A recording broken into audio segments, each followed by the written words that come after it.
Bom, gente, então a ideia aqui é fazer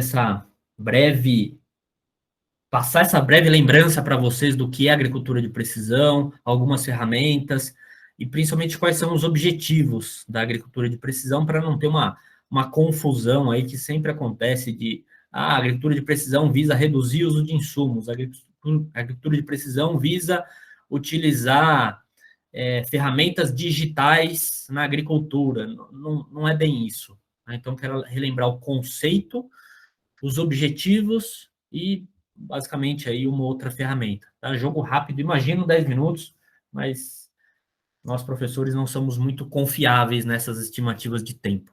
Tá? Então, nós temos as duas disciplinas, de graduação e de pós. Aí, vamos lá. Bom, então, a agricultura convencional, vocês já sabem, né, que o que a gente chama de convencional hoje, daqui a pouco, acredito que não será mais. Mas, convencionalmente, o agricultor, o grande agricultor, principalmente, né, o que que ele faz? Ele trata toda a sua área, todo o seu talhão, toda a sua gleba, toda a sua fazenda, muitas vezes, dependendo do tamanho, né, da complexidade, trata tudo como se fosse uniforme. Então, pega lá um talhão no Mato Grosso de 300 hectares e trata os 300 hectares do mesmo jeito. Então, utiliza a mesma quantidade de calcário, mesmo adubo formulado, aplica herbicida, aplica glifosato na área inteira, depois aplica um outro herbicida específico também na área inteira, inseticida, fungicida, maturador para fazer a soja entrar em senescência, se tiver algum problema, tudo em área total, de forma uniforme, e depois ele colhe e fala, bom, aqui nesse talhão eu colhi 60 sacas de soja. Tudo pensando pela média. Tá? Só que vocês já sabem que as áreas não são uniformes, né? As lavouras não são uniformes. Essa imagem aqui é velha, é uma imagem de Google, e vocês olhando para esse solo exposto aqui, essa área de solo exposto, vocês veem que só olhando para a coloração do solo já tem muita variação, né? Todas umas manchas aí de cor de solo. Não posso nem dizer que seja cor de solo, pode ser alguma vegetação, alguma planta daninha, alguma palhada a mais que tenha, né? Essa região mais branca aqui pode ser um solo mais arenoso, pode ser palha, mas isso já mostra que tem muita variabilidade. Se a gente pegar aqui do lado, isso aqui é cultura nascendo, tá? Cultura em início de desenvolvimento. A gente já vê que tem lugar que está vindo mais forte e lugar que está vindo mais fraco.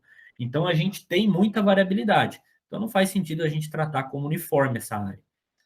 Então, hoje é o convencional, digamos assim, mas eu acredito que em pouco tempo, o convencional não será mais esse. O convencional será o agricultor tem na cabeça já que a área é diferente. Então, na medida do possível, ele vai tratar de forma variada, de forma diferenciada, o seu talhão de 50 hectares, 200 hectares, 300 hectares.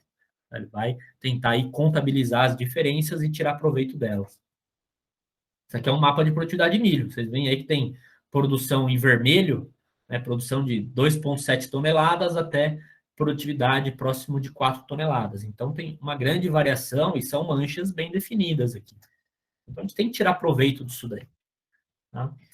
As lavouras, então, elas nunca são uniformes. Isso em menor ou maior grau. Né? A gente sempre quer olhar para as grandes diferenças.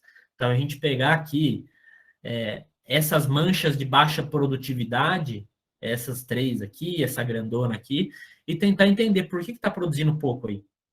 E corrigir o problema. Tá? Pode ser N fatores. Tá? Então, a gente vai ter que investigar os outros dados que a gente tem, ir lá no campo, ver qual que é o problema. Se isso aqui, safra após safra, acontece uma baixa produtividade nessa região, a gente tem que entender por quê.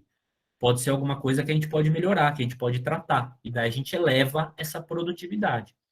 Pode ser alguma coisa que a gente não consegue tratar. Então a gente já sabe que aqui vai produzir pouco. Dependendo de quão pouco for, pode ser que nem faz sentido eu ter essa cultura aqui. Eu posso fazer um recorte aqui e essa área aqui eu não produzir mais soja, produzir mais milho. De repente eu uso aqui para o pastejo, coloco aqui um eucalipto, coloco outra coisa aqui. Então essa é o manejo, é o cuidado que eu acredito que em pouco tempo a gente vai ter de forma geral, de forma convencional. Mas é o que a agricultura de precisão se preza a fazer, tá? Tratar essa variabilidade aqui. Então, a gente vai lá no mapa de produtividade, identifica que cada mancha de produtividade pode ter um fator diferente. A gente trata se for possível tratar. Então, diria que o principal objetivo da agricultura de precisão é identificar a variabilidade e tratar essa variabilidade. Isso aqui é uma imagem que um aluno da disciplina de agricultura de precisão do semestre passado me passou. É uma área ali do Tocantins. Vejam a variação de solo que a gente tem aqui. Veja essa coloração. É um negócio chama muito a atenção. A gente tem pedra florando aqui no meio da lavoura, a gente tem um solo mais vermelho, mais roxo, mais amarelado. É uma variabilidade muito grande. A gente tem que conseguir tratar isso. E para isso a gente tem várias ferramentas. Olha aqui outra coisa. O agricultor passando aqui no cantinho de caminhonete não vê todo esse problema de praga que tem no meio da lavoura aí. É o tipo de coisa que a gente precisa enxergar e conseguir tratar. Tá? Então, uma definição, tem N definições de agricultura de precisão, né, mas ela é uma agricultura diferente da agricultura pela média, que a gente falou agora, que trata tudo uniforme. Tá? P é uma forma de gestão. A agricultura de precisão é uma forma de gestão. A agricultura de precisão não é um conjunto de tecnologias. A agricultura de precisão não é uma técnica, não é uma ferramenta. Eu vejo algumas definições, a agricultura de precisão é uma ferramenta que utiliza dados digitais para... Não. A agricultura de precisão, na essência, no conceito, é uma forma de gestão que leve em conta toda essa variabilidade que eu estou falando para vocês e busca tirar proveito disso, sabendo se faz um tratamento mais intensivo, aplica mais, aplica menos, não consegue tratar, então como é que eu vou conviver com esse problema? Tá? Essa é a ideia da agricultura de precisão. E sendo até mais simplista, a agricultura de precisão é aplicar o conhecimento agronômico de forma espacializada. Então, simplesmente, tudo que a gente aprende, ao invés de eu tratar pela média a lavoura, eu vou tratar cada pedacinho da lavoura da melhor forma possível. Essa é a ideia da agricultura de precisão.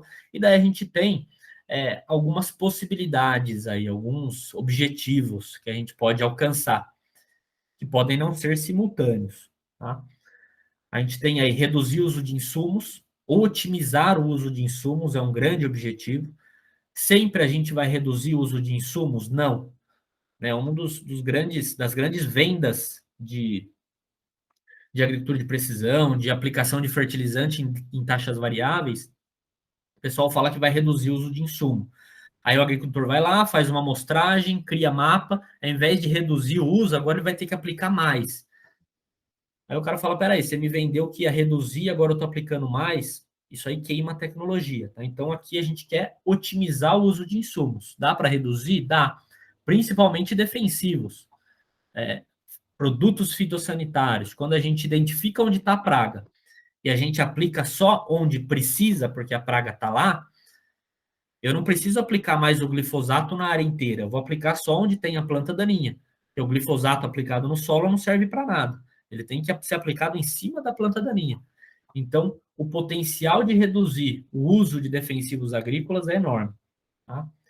Eu posso conseguir aumentar a produtividade, porque eu aplico o que precisa, na dose que precisa, no local que precisa, no momento necessário.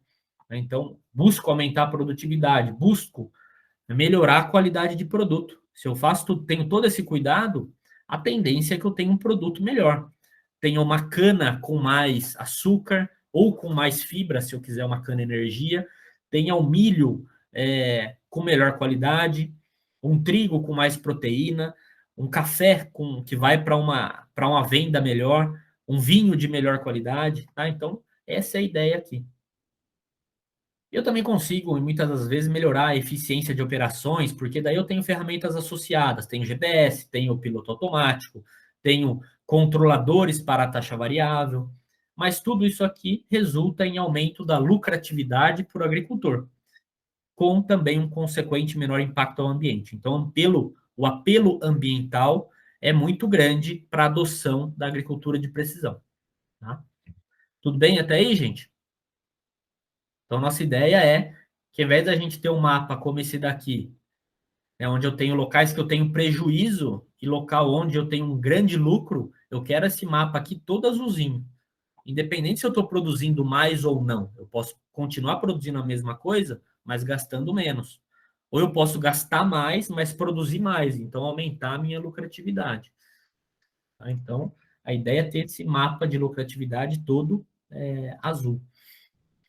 E o conceito da aplicação em dose em taxa variável é o que eu ilustro aqui, tá? Se a gente pegar uma área, colocar um transecto aqui, então, imagine que eu estou agora colocando na vertical, eu estou vendo aqui a demanda por determinado nutriente em cada local aqui desse corte que eu fiz. Se eu faço aplicação em taxa fixa, como essa daqui, o que vai acontecer? Vai ter lugar que eu vou ter falta, eu deveria aplicar mais, não apliquei, e vai ter lugar que tem excesso, eu poderia aplicar menos. Tá? Excesso. O que acontece? Aqui eu posso reduzir a produtividade e aqui eu posso estar jogando dinheiro fora, dependendo do que eu estou aplicando. Tá? Se eu aplicar glifosato, como eu falei para vocês, não precisa, apliquei e joguei dinheiro fora. Nitrogênio, muitas vezes também, não precisa de tanto nitrogênio, apliquei, joguei fora. Tá? Então, com a ideia da taxa variável, a gente conseguir reproduzir a demanda da cultura, tá? Seguir essa demanda. Na prática, a gente não consegue seguir exatamente, mas a gente se aproxima disso. Tá? Então, aqui eu consigo aumento de produtividade, porque agora eu tenho uma dose certa, e aqui eu evito jogar dinheiro fora, reduzo o uso de insumos. E isso aqui, o exemplo é nutriente, é fertilizante, mas é para qualquer coisa, tá? E para isso a gente tem um monte de ferramenta, né?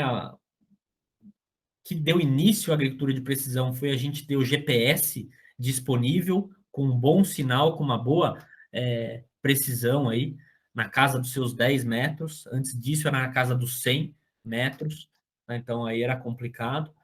Mas aí já há mais de 20 anos a gente tem um bom sistema de posicionamento global por satélite. Então aí a gente consegue fazer muita coisa. A rotina da P, o que mais é feito na agricultura de precisão, é a amostragem de solo em grade.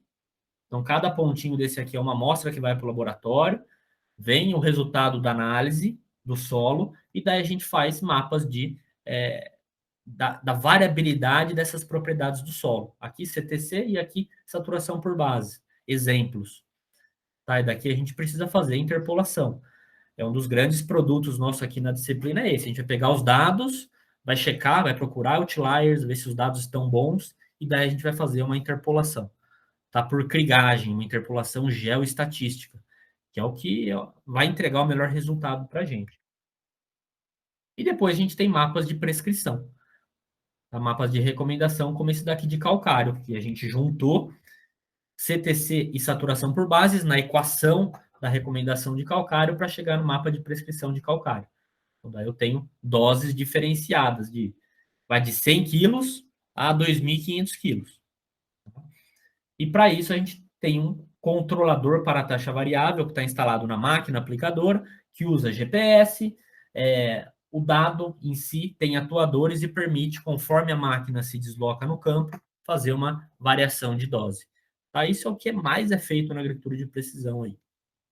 Mas a gente também precisa evoluir para pragas, para doenças, para manejo de solo como um todo, para população de plantas variada, para outros refinamentos aí do tratamento localizado. E para isso, a gente tem cada vez mais tecnologia no campo, sensores diversos, tal. Vou dizer o principal, mas uma baita de uma ferramenta que vocês vão ver bastante aqui na disciplina, sensoramento remoto. Nesse caso, nesse exemplo aqui, o sensoramento remoto orbital. A gente tem imagens gratuitas com boa resolução, 10 metros de pixel, imagens a cada 5 dias, gratuita para a gente trabalhar. É uma baita de uma informação. E a gente tem histórico de 50 anos de imagem. Então, a gente pode recorrer a históricos aí para entender como que a nossa área era quando era cerrado ainda, ao invés de ser agricultura. Entender como que já se comportava lá naquela época. A gente vê, bom, faz 10 anos que eu tenho essa área. Você tem 10 anos de imagem para você investigar como é que era a variabilidade.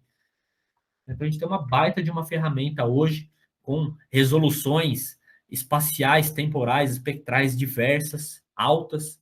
Tá? A gente tem muito potencial. A gente tem os drones aí que Eu não, nem digo mais que está na moda, porque a moda já foi. Agora o drone é uma ferramenta já bastante utilizada no campo para várias aplicações, né? Então, para investigar a variabilidade, para utilizar, até fazer aplicação com drone é possível.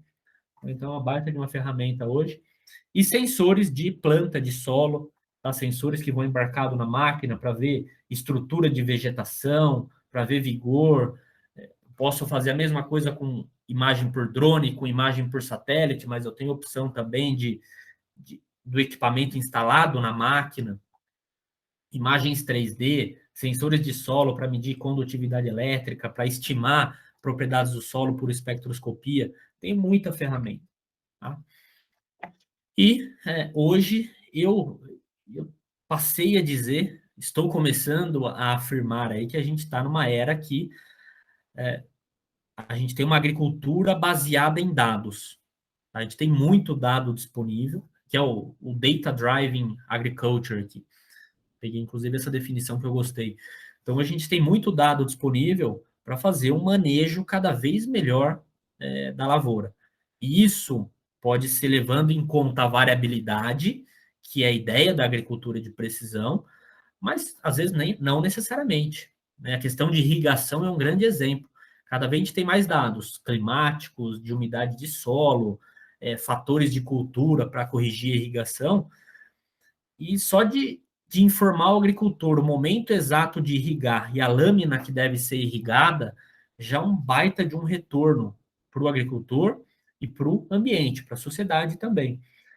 Então, é um caminho aí sem volta, tá? Muito dado na agricultura, muito sensor, muita inteligência artificial, muita mineração de dados, e por isso que eu comecei aqui a disciplina falando para vocês. Hoje, o engenheiro agrícola tem que estar pronto para isso. Então, vocês têm aí na FEAGRE muitas disciplinas que permitem vocês a mexerem com esses dados, conhecerem e aprender muito aí. Tá? Espero que vocês tenham aproveitado ao longo da graduação e ainda dá para aproveitar mais. Então, era essa a lembrança que eu gostaria de trazer para vocês, porque vocês já fizeram as disciplinas aí, pré-requisito desta aqui. Aí a gente vai falando muito sobre isso ao longo do semestre também.